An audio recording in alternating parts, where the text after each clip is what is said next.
Sabay-sabay nag-walkout mula sa kanilang mga trabaho ang nasa 15,000 nurse sa New York City sa Amerika.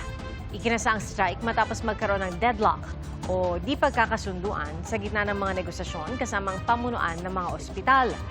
Panawagan nila ang mas maayos na mga benepisyo gaya ng healthcare, mas ligtas na kondisyon sa mga ospital at dagdag na staff.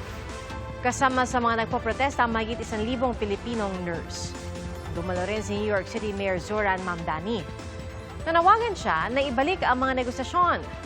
Ayon sa New York State Nurses Association, ito ang pinakamalaking pagkilos ng mga nurse sa kasaysayan ng lungsod. Mga kapuso, maging una sa saksi. Mag-subscribe sa GMA Integrated News sa YouTube para sa iba't ibang balita.